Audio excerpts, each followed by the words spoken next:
Hello दोस्तों, कैसे हो आप सब लोग। मैं आपका होस्ट अरुण स्वागत करता हूं हमारे इस चैनल न्यूज़ मोर में। अगर आप इस चैनल में नए हैं तो बता दूं कि यहाँ पर रोज़ की न्यूज़ का एक वीडियो बनता है और वह रात को अपलोड करता हूं। और स्पेशल टॉपिक्स के ऊपर भी मैं वीडियो बनाता हूं। तो इस तरह की वीडियो और पाने के लिए आप इस चैनल को सब्सक्राइब करना बिल्कुल ना भूलिएगा और इस वीडियो को भी लाइक ज़रूर करिएगा। तो चलिए बिना देर करते हुए हम जाते हैं अपने डेली टेलीग्राम के ऊपर। यहाँ हम आ चुके हैं अपने ब्राउज़र पर। अब देखते हैं दिन भर में क्या क्या खबरें हुई थी। पहले तो यह एक बहुत बड़ी बात हुई थी कि हमारे देश के प्रधानमंत्री जी और बहुत सारे जितने भी स्टेट्स हैं इंडिया के, वहाँ के सीएम ने बैठक की थी। यह एक्चुअली फिफ्थ टाइम ऐसे एक बैठक हो रही है। मेजरली इसमें बात की गई थी कि कैसे अभी लॉकडाउन को ईजी आउट करेंगे, क्या क्या छूट देनी चाहिए और कैसी खोलना चाहिए लॉकडाउन को। वैसी बातें यहाँ पर होने की संभावना दिखाई दे रही है। और बहुत सारे केसेस यहाँ पर स्टैट्स भी दिए गए हैं, जैसे कि जो रिकवरी रेट है जो कि बहुत महत्वपूर्ण है अभी के लिए, वह लगभग 31% के आसपास है, जो कि एक बहुत ही अच्छी खबर है। लेकिन बुरी खबर देखेंगे तो वो यहाँ पर है, क्योंकि आ, 2 दिन पहले एक ही दिन पर 4,213 पॉजिटिव केसेस आए थे और 97 लोगों की डेथ भी हो गई थी। यह एक बहुत ही हिला देने वाली खबर आ रही थी। तो मेजरली यही बात हुई थी। और आपको तो पता ही है, वेस्ट बंगाल के सीएम ममता बनर्जी और सेंट्रल गवर्नमेंट के बीच जो मुठभेड़ अभी हो रही है, बता दें सेंट्रल ने उनको एक मेमो भी दिया था, क्योंकि वह वेस्ट बंगाल पर पर्याप्त अमाउंट में टेस्टिंग नहीं हो रही है और वहाँ पर मरने वालों की संख्या भी बाकी सारे स्टेट से बहुत अधिक है। क्योंकि अगर महाराष्ट्र की बात करें, जो जहाँ का फैटेलिटी रेट लगभग 7 के आसपास है, मगर यहाँ पर वेस्ट बंगाल की बात करें तो वहाँ का फैटेलिटी रेट लगभग 13 के ऊपर है। आप समझ सकते हैं, 13 का मतलब है अगर 100 लोगों को कोरोना से इन्फेक्शन हुआ, उसमें 13 लोगों की मौत हो रही है। यह एक बहुत बड़ी नंबर है जिसका कोई उपाय करना होगा जल्दी वहाँ पर। बिना सेंट्रल गवर्नमेंट को ब्लेम करते हुए अपने स्टेट का केयर करना होगा श्री ममता बनर्जी जी को। देखते हैं। और जो मीटिंग आज हुई थी उसमें केरला के जो सीएम हैं, उन्होंने यह मांग की थी कि डोमेस्टिक जो एयरलाइंस है, मतलब जो केरला के अंदर, सॉरी, जो इंडिया के अंदर जितने भी फ्लाइट चलते हैं उसको चालू करने की मांग की गई है। उन्होंने यहाँ पर कुछ रिस्ट्रिक्शंस भी ज़रूर बताए हैं, जैसे जैसे वो ट्रेन में जो जो रिस्ट्रिक्शंस थी, जैसे कि आ, क्या बोले, सिम्टम्स कुछ नहीं होना चाहिए और स्क्रीनिंग प्रॉपर तरीके से होना चाहिए। वही सारी रिस्ट्रिक्शंस उन्होंने बताई है। अगर कोई पैसेंजर को सिम्टम कुछ दिखाई देता है तो उसे अलाउ नहीं किया जाएगा फ्लाइट पर चढ़ने के लिए। और यहाँ पर एक प्रॉब्लम हुई थी एक्चुअली यूपी पर। मज़दूर लोग जो अपने घर वापस जाना चाहते थे, उनको ट्रेन नहीं मिल पाई और ट्रेन एक्चुअली कैंसिल हो गई थी। उसके बाद उन्होंने बाहर आकर एक बस को, गवर्नमेंट बस को एक्चुअली तोड़ फोड़ मचा दी थी। इस सिलसिले में लगभग 10 लोग गिरफ्तार हो चुके हैं। चलिए यार, गवर्नमेंट पे भी थोड़ी प्रेशर होती है। सारी चीज़ें ऐसी नहीं हो सकती है, कुछ देर लगती है। उन्होंने तो प्रयास तो कर रहे हैं गवर्नमेंट। तो आप इस तरह की चीज़ें ना करिए यार, यह शोभा नहीं देती हमारे देश के लिए। सब्र रखना चाहिए। और एक अच्छी खबर आ रही है कर्नाटक की ओर से। अच्छी खबर तो क्या कहेंगे, ठीक है। आरोग्य सेतु जो ऐप है, जो कोरोना वायरस को ट्रैक करने के लिए हमारे इंडियन गवर्नमेंट ने जो बनाया है, उससे कर्नाटका में लगभग 58 लाख लोग ने डाउनलोड कर लिया है। यह एक अच्छी खबर है।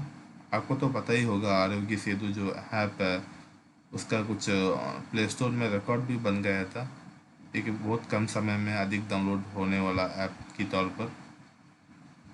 वो इससे पहले और कोई ऐप में था, मुझे नाम ठीक से याद नहीं आ रहा है। अ, लेकिन अब वह रिकॉर्ड आरोग्य सेतु ऐप पर आ गया है। और एक भी एक रिकॉर्ड आया था एक्चुअली, जो रामायण महाभारत जब हम दिखाते हैं ना, सी न्यूज़ सी सॉरी डेली में फिर से भी रीटेलीकास्ट हुआ था। आ, उसे उसने भी एक रिकॉर्ड बना दिया है। एक्चुअली एक टीवी सीरीज सबसे अधिक देखा गया एक एपिसोड था गेम्स ऑफ थ्रोन्स की सीजन फिनाले वाला, जिस पर 1.7 करोड़ लोगों ने लाइव देखा। लेकिन जो महाभारत की फाइनल एपिसोड आई थी, उसको लगभग 7 करोड़ लोगों ने देश भर और विदेश में लाइव देखा था। या आज तक की सबसे ज़्यादा लोगों द्वारा लाइव देखी गई एक टीवी सीरीज़ की फिनाले या कोई एपिसोड है। यह एक बहुत अच्छी खबर रही है। और रही बात ट्रेन बुकिंग को लेकर, आज आपने देखा ही होगा, अगर आपने बुकिंग करने की ट्राई की है तो गवर्नमेंट ने तो बोला था शाम को 4 बजे को आ, सब शुरू हो जाएगा। तो मैंने भी ट्राई की थी, लेकिन लगभग 6 साढ़े 6 बजे तक मैं ट्राई करता रहा, लेकिन कुछ असर ही नहीं हुआ। फिर बाद में न्यूज़ मैंने देखी कि 6 बजे से स्टार्ट कर रहे हैं। फिर भी देखा मैं 7 बजे तक तो खुल ही नहीं रही थी। शायद बहुत सारी ट्रैफिक आ गई थी उस वेबसाइट पर। काफ़ी सारे लोग टिकट बाई करना चाह रहे थे, तो वही और कुछ हो नहीं पाई। लेकिन यह खबर बहुत ही अजीब खबर है कि Delhi to Howrah sorry Howrah to Delhi जाने वाली ट्रेन की कैपेसिटी सिर्फ 10 मिनट में ही हाउसफुल हो गई, सोल्ड आउट हो गई सारी टिकट। ठीक है, मजदूर हैं, अपने घर जाना जाएंगे, तो इसमें उनकी भी कोई हम गलती तो नहीं कह सकते। बस सब सेफ रहे, हम यही चाहते हैं एक्चुअली। और तो आज देश में उतनी कुछ खास खबरें तो आई नहीं।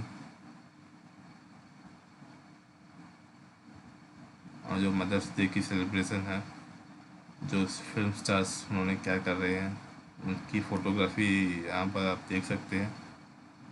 वैसे वो हमारे लिए उतनी इम्पोर्टेंट तो हम नहीं कहेंगे। चलिए हम ऊपर जाते हैं और देखते हैं कुछ और न्यूज़। मैंने जितने भी मेन टॉपिक थी वो तो शायद कवर कर ली हूँ, आज मैंने कर लिया हूँ, पर देखते हैं।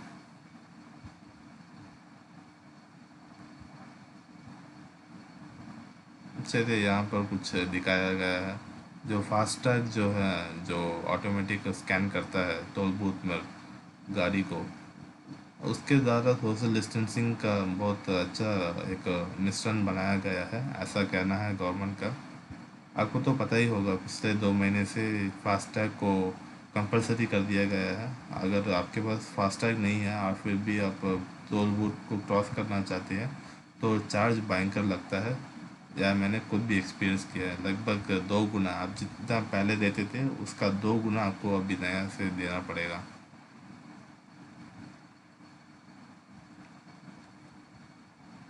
और मैं कोरोना वायरस की अपडेट देना तो भूल ही गया था। तो इंडिया में अभी लगभग 70,000 के ऊपर जा चुका है इन्फेक्शन रेट। और मौतों की सिलसिला भी बढ़ती ही जा रही है। लगभग 2,300 लोग अब तक भारत में इस इसके कोरोना वायरस के शिकार होकर मर चुके हैं। तो हम यही होप करते हैं कि यह वायरस जल्दी ही जुड़ जाए और भारत अपनी पहली स्थिति पर कायम रहे और जल्दी से भारत अपने प्राप्त करे इस पर। तो यह रही देश की खबर। अब हम चलते हैं बीबीसी की पेज पर, तो हम दुनिया के भी कुछ खबर कवर कर लेंगे। तो यू आपको तो पता ही होगा, यूके एक 2 हफ्ते पहले तक एक बहुत ही बड़ी रेड जोन में थी। रोज़ लगभग 1,000 लोग यूएसए की तरह वहाँ पर मारे जाते थे। फिर अभी सिचुएशन थोड़ी कंट्रोल में है, लेकिन अभी पूरी तरह तो कंट्रोल नहीं कह सकते हैं, क्योंकि रोज़ 200-300 लोग वहाँ पर अभी भी मर रहे हैं, ऑन एवरेज कह रहा हूँ। लेकिन आपको तो पता है, लॉकडाउन तो इंडेफिनिटली रख नहीं सकते हैं। कंट्री की जो इकोनॉमिक है वो बहुत ही डिप्रिसिएट हो जाएगी। तो डिप्रिसिएट मतलब बिगड़ जाएगी, सॉरी। तो जो यूके की जो अपोजिशन पार्टी है और जो लीडर्स में मतलब लेबर्स के ग्रुप का लीडर जो है जिनका नाम सर कियर स्टारमर है, उनका कहना है कि यह लॉकडाउन जिस तरह से गवर्नमेंट हटाने की बात कर रही है यह ठीक नहीं होगा, यह उनके लिए लाभदायी नहीं रहेगा, ऐसा कहते हैं। ऐसे बहुत सारे पॉइंट्स इन्होंने मेंशन किया है। एक्चुअली अभी लाइव चल रहा है, आप भी देख सकते हैं मीटिंग। अगर इसमें कुछ अच्छी खबर अगर निकल कर आ रही है तो मैं आपको ज़रूर अपडेट करूँगा। अब फ़िलहाल के लिए मैं यह क्यों बताना चाहता हूँ, आपको लग रहा होगा यह एक छोटा न्यूज़ है, लेकिन आपको देखना होगा। आप समझ रहे हैं कि भारत में ही लोग लॉकडाउन हटाने या इससे गवर्नमेंट पर सहमत नहीं है, लेकिन यह भारत की बात नहीं है, दुनिया भर की हर कोई कंट्री में अपने गवर्नमेंट को भी यही सेम प्रॉब्लम फेस करना पड़ता है। जैसा कि उसका एक उदाहरण मैं यहाँ पर दे चुका हूँ, यूनाइटेड किंगडम का, जिनके पीएम है श्री बोरिस जॉनसन जी, सॉरी बोरिस मॉरिसन जी। और यह एक हिला देने वाली खबर आ रही है। इसके मुताबिक कहाँ पर, ईरान में, ओके 19, ओके, ईरान में जो नेवी है उन्होंने कुछ मिसाइल का परिशोधन किया है अपने समुद्री इलाके में। और इस परिशोधन के समय उन्होंने एक मछुआरों की नाव पर एम साध दी थी। मतलब एम कैसे लगा मुझे वह तो पता नहीं, लेकिन इस मिसाइल की वजह से उस बोट में सवार 19 लोगों की मौके वारदात पर ही मौत हो गई थी। यह खबर लगभग 3 आवर पर 3 घंटे पुरानी खबर है। अजीब बात है। और यार एक बहुत बड़ी खबर आ रही है इनफैक्ट कोरोना वायरस की डिटेल में। वुहान, आपको तो पता ही होगा, जो ह्यूबाई प्रोविंस में एक बड़ा सिटी है, जहाँ पर पहले पहले कोरोना वायरस को पाया गया था। आपको तो पता ही होगा, अब 11 हफ्ते की एक कठिन लॉकडाउन के बाद उन्होंने उसको पूरी तरह से कंट्रोल कर लिया था। और अब उन्होंने अपनी रिस्ट्रिक्शन को हटा ली और स्टेट को इजी कर लिया। लेकिन आज मंडे, आज एक फिर से एक न्यूज़ आ रही है कि वहाँ पर फ्रेशली और भी 5 केस डिस्कवर हुए हैं। मुझे पता नहीं भाई ये क्या बात है। मैंने इसको पूरा पढ़ा तो उसमें लिखा जा रहा है कि वायरस को, वहाँ का जो टेम्परेचर है वो बहुत कम टेम्परेचर है, लेकिन ऐसा वैक्सीन के बिना हो ही नहीं सकता कि आ, आ, इस वायरस को इरेडिकेट कर किया जा सके। तो इसलिए आप जितना भी आप ट्राई करिए, दुनिया में किसी ना, जैसे पहले भी मैं यह बात कह गया हूँ। आप अगर इस टॉपिक में और भी जानना चाहते हैं तो मैंने इसके ऊपर एक सेपरेट वीडियो को बनाया है जिसमें कोरोना वायरस के हम ओरिजिन के बारे में हम बात कर रहे थे। तो उस वीडियो देखना ज़रूर ना भूलिएगा। उस वीडियो को देखेंगे तो ये सब बातें आपको ज़रूर समझ में आ जाएगी। और इंडिया के छोड़कर और भी कई सारे देश हैं, जैसे कि फ्रांस, मैंने कहा था, वहाँ पर भी लॉकडाउन को हटाने का प्रयास किया जा रहा है। वहाँ पर